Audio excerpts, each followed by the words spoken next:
Jules-Marie Kémajou, qui est certainement en chemin, qui va venir nous éclairer sur cette guerre qui sévit au Moyen-Orient. Les États-Unis ont décidé d'ouvrir les hostilités et là, la riposte iranienne ne s'est pas fait attendre. L'Iran ne veut pas mourir sans faire parler ses armes aussi et Tel Aviv a été sérieusement frappé hier par l'Iran. On va revenir dessus, mais pour l'instant, il y a d'autres sujets de l'actualité. 4 corps découverts à la Soka-Palme. Alors, au même endroit, en fait, dans le même site où on avait découvert le corps de ces jeunes élèves enlevés, violés et tués dans les mêmes circonstances. Qu'est-ce qui se passe encore?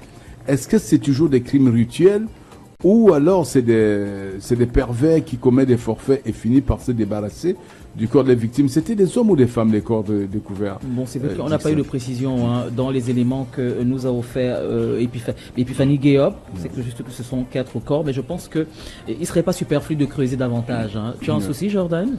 Je suis en train de vous envoyer l'élément en question à Dixon. Oui. Ouais.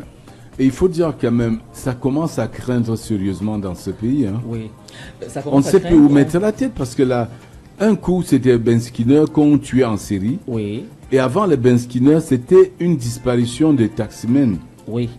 Vous vous rappelez de cette actualité? Oui. À un moment donné, c'est les chauffeurs taxi qui disparaissaient à Yaoundé. Oui. Un gars, il sort de chez lui le matin, après il ne donne plus de nouvelles. On le prend en course pour une destination inconnue pour aller le zigouiller. Oui. Et là, jusqu'aujourd'hui, je ne suis pas sûr qu'on a retrouvé les corps des chauffeurs taxi. Voilà. Et puis on a d'ailleurs retrouvé la décharge, la charnière qu'on a retrouvée près des DA.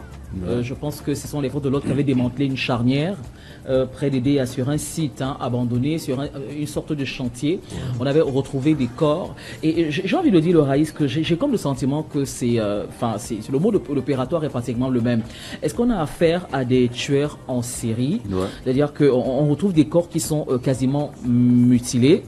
On retrouve des corps abandonnés. Pour la plupart, on n'arrive parfois pas à les identifier. On trouve des charnières, on trouve des charnières un peu partout. Et ça commence à bien faire. Il faut dire que ça crée une psychose.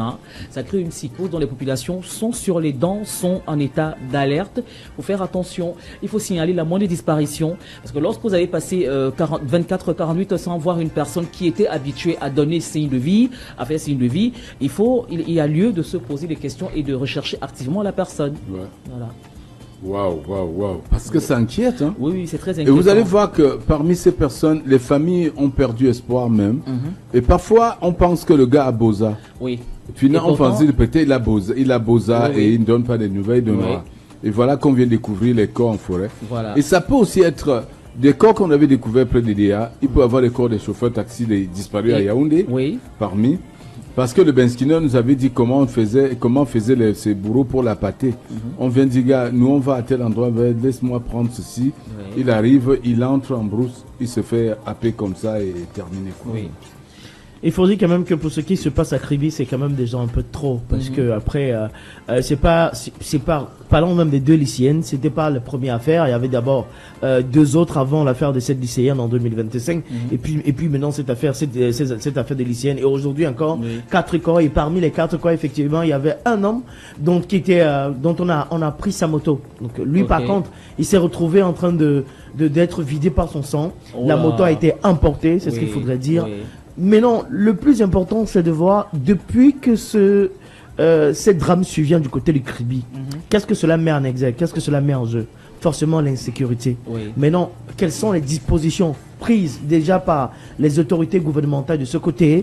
Voilà, et maintenant par la suite, qu'est-ce que la population, elle aussi, entreprend de son côté pour pouvoir mettre un stop effectivement à cette affaire d'insécurité-là? Donc c'est aussi important, ça dit que si la population compte uniquement sur le gouvernement, qu'ils sachent qu'ils se foutent le doigt dans l'œil, eux aussi doivent essayer de voir comment est-ce qu'ils vont mettre des stratégies sur pied pour permettre à ce que ce genre de série, ce genre de film, ce genre de feuilleton ne puisse plus se produire de leur côté. Parce que c'est au fur et à mesure que la population va laisser les choses aller dans ce sens, il y a toujours des personnes qui vont mourir.